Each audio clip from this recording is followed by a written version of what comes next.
Child, listen, I heard this woman on Instagram say that temptation was the byproduct of the ache that we refuse to acknowledge. Can we talk about how I'm tired of getting humbled by random gems on the internet? Because listen, I was not prepared for that. And when the good sis started giving examples, when she started talking about what the temptations actually were, and she started naming that shit, child, listen, I just seen nothing but me and my choices right there on the screen. She was talking about overspending, choosing orgasms or people, having that little extra drink or some of the, these are some of the things that some of us, and me, I am some of us, we do instead of starting facing the ache. Yeah. And let me tell you what I actually heard. I heard the good sis in my head say, you doing everything except facing your big bad. Oh, yeah. And it left me with a very valid question after that. Very valid question, because I had to ask myself, the fuck am I running from? Because listen, when I tell you my distractions of choice, they are a combination, girl. I got a sweet combination. I love the good orgasms, preferably in the multiples. And I love buying myself pretty shiny things, preferably cameras and microphones. Like, that is just who I am. That's how I run for my shit. And that lady had me sitting there looking at myself, holding a glass of tequila, trying to decide if I was ready to acknowledge my big bad. And listen, I sat with myself for a good 15, 20 minutes, and I came up with an answer that I was completely satisfied with. Yeah, the answer was nah. It was no. It was no, not at all. So I ordered myself some more microphones, and I rolled a little sativa to relax me so that I could continue ignoring my truth. Because yes, I know right now as therapists and the girls and girlies on a healing journey and say, you got all the tools, you know what to do. And yes, even when you got all the shit to process your shit, sometimes you still don't want to process your shit. Sometimes you can know the tools, you can understand the patterns, you can name the wound, you can explain the triggers, identify the lesson, and probably make a whole workshop about it and still say with your whole fucking chest, not today, Satan. Yes. And that is what I did. That was the choice that I made over my life. And just as I settled in for another night of distractions and possibly a very delicious, questionable decision, here comes my good sis, Jill Scott. Oh, yes, she came with one of my classics circa 2007, Epiphany. Ooh, child, when I tell you I done heard this song 1,000 times before, but this time I heard this song, I was in my bed, and I was slightly buzzed with that sativa high, the one that gives you that extra calm, that hyper focus. This one here, shout out to all my neurospicy girlies who get it. But that night in my bed, I heard the lyrics differently. Jill Scott, she took me on an amazing journey for my ego, baby. She took me on an amazing journey for my ego because she had me reminiscing about all my late nights and early mornings with lovers who challenged me in the bedroom, and I loved it there. She had me thinking about the times that I was folded. And I'm talking about folded into submission like your vet from Baby Boy, if you know, you fucking know. Out here making tacos and shit. God. And you can't forget about the times where I took charge and rode his ass to sleep. When I tell you the pride that I felt, remember all those victorious moments when I tell you I was feeling myself. I was all the way in my bag.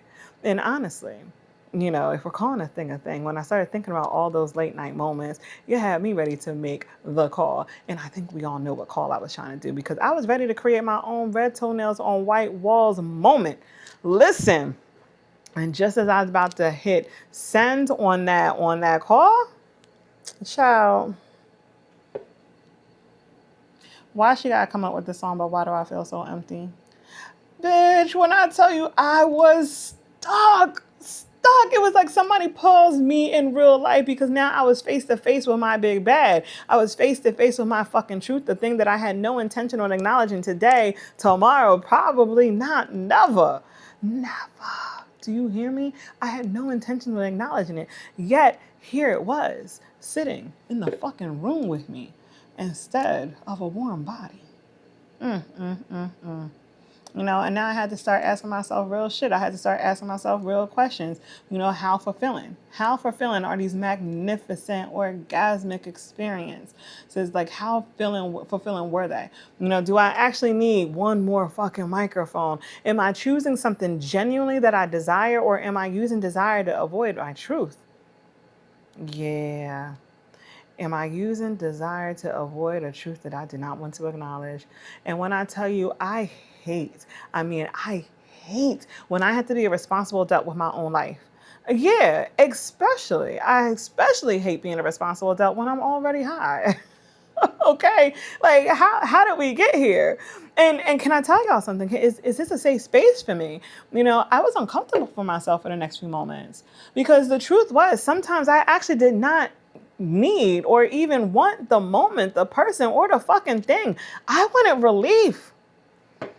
But then I had to think, bitch, what kind of relief was you looking for? And like, when I'm being honest with myself in those moments, when I'm in the room with my truth, I needed relief from loneliness. I needed it from grief.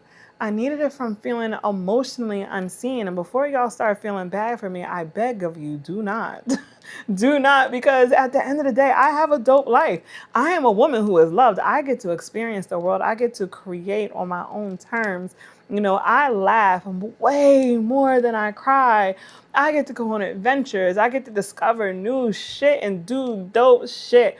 I build experiences and gather people with good music and meaningful conversation. My life is full and I love it here. But I still have moments of grief. I still have moments where I experience survivor's guilt. I still get lonely. I still have moments where I feel completely invisible or totally misunderstood because of the way I see and experience the world. Like, I like to say that I am probably living proof that two things can be true at the same time, that you can love your life and still feel lonely inside of it. You could be surrounded by people and still feel unseen. You can experience real shit and real pleasure and still feel empty afterwards. That shit sucks sometimes. You can have basically everything that you prayed for and still have this ache that you don't even know what to do with, an ache that you can't even name. And the tricky part is, and I can only speak for myself, the tricky part is for me, if I am not careful, that I can mistake this temporary comfort for connection, especially, child, listen, especially when it comes to my box and my heart, because they damn near signed me twins but this bitch, and I have to, like, those are things that I always have to consider. And that's what Jill Scott's epiphany forced me to confront. It forced me to come face to face with that, because in that song, Jill had a powerful sexual experience with somebody that she deeply desired. The chemistry was there, the attraction was there, the pleasure was there. But afterwards, the good sis still felt empty. Yeah. Damn. And that's the part of the song that probably hit me the hardest, because sometimes we can think so many things can fix our shit. We think sex can fix it, attention, closeness, a new purchase, maybe another drink, being desire. We think all that shit will fix it. And maybe for the moment, and I can only speak for myself, because in the moment, it has fixed those things. It does feel like it's fixed. For the moment, the ache is quiet. For the moment, you feel chosen, powerful, attractive, alive, distracted, relaxed, or even in control. But then the moment ends. The packages, they arrive, the drink wears off, the person goes home, the orgasms pass, and then the room gets quiet. And then the ache she's still sitting there waiting for you. And I think that's the epiphany. It's not that pleasure is bad. It's not that desire is dangerous or anything. It's not that we should stop buying the things that we fucking enjoy. Like, I'm definitely not saying to stop having the good sex or stop drinking the tequila, because those are two of my favorite things. I think they go hand in hand. It's not about stopping indulging in experiences that make you feel delicious in life.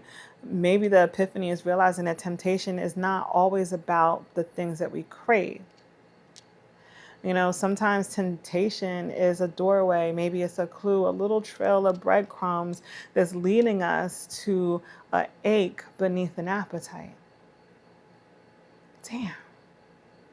And then the question becomes, what am I actually reaching for? Am I reaching for pleasure, connection, comfort, or am I reaching for something, different? Is it the temporary feeling of being wanted because I have not felt seen? What kind of truths are we running from? Is it something like the shiny things that I love is because I need hope and excitement or control of something? Or maybe it's the body laying next to you because you don't want to sit alone with your own body. The temptation might not be the problem. Temptation might just be the information, and how we handle the temptation decides whether or not it's a problem. Temptation might be showing us where we are hungry, where we are hurting, where we feel neglected, where we feel disconnected, where we feel like we have been pretending that we are fine. Because technically, we have good lives. And maybe that's why the ache can be so hard to acknowledge, because if you think about it, if your life is objectively beautiful, if it's dope, if you do dope shit and you start, how can you start believing that no, I'm trying to think of the best way to say it. Like, if you have a dope life, can you start believing that you don't have the permission to be sad, lonely, or confused? Maybe you think that you don't have the permission that you can be grieving or unfulfilled, or you tell yourself that other people have it worse. And then you remind yourself of all the things that you should be grateful for, and you convince yourself that naming your pain would actually somehow make you ungrateful for your joy. But maybe the truth is, maybe the thing that we really just need to say out loud, the thing that we need to say is a thing, is that two things can be true at the same time. Maybe we all are living examples of two things being true at the same time, that we can be completely loved and lonely, that we can be completely sexually satisfied and emotionally hungry. That you can have a dope ass life and still have places inside of you that ache. And me personally, I'm never one to shame anybody's shit. Like, it's not, I'm not here to shame ourselves for the temptation. Like, maybe for me, and for how I move in life, maybe it's, instead of shaming ourselves for the temptation, maybe the work is to get curious about it. Before we make the call or pour the drink or place the order, text that person or choose a temporary comfort. We should ask ourselves different questions. What am I hoping this will make me feel? And what am I trying not to feel? At the end of the day, after you ask those questions, you still might choose the orgasm. I know I did. You might still order the microphone or pour the tequila. I'm not here to take away anybody's joy, but I'm definitely, I'm not giving up on mine. But maybe we can make the choice honestly. Maybe we can stop asking temporary comfort to perform the job of real connection. Maybe we can enjoy the moment without pretending that it's healing. And when I say healing, I think we all know that I'm talking about the ache. And maybe when the moment ends and the ache, when she is still sitting in the room with us, we can silently sit beside her just long enough to hear what is it that she's been trying to tell us, because temptation may be the thing that we crave, or it's simply the door to something deeper. And it's up to us to be brave enough, or at least curious enough, to explore that shit. Exploring to see what's on the other side of that shit. That's all I got. I don't have shit else. I don't have the answer or anything. I just have more questions, and I think these are questions that we should ask ourselves from time to time. Be curious about our stuff. And so if I had to leave you with something, I'd leave you with this. Be bold enough to do dope shit, but be curious enough to face your shit. It's the Brown Girl, creator of Brown Girl Experience, and this is another episode of Miseducation of a Brown Girl. I'll talk to y'all later. Bye.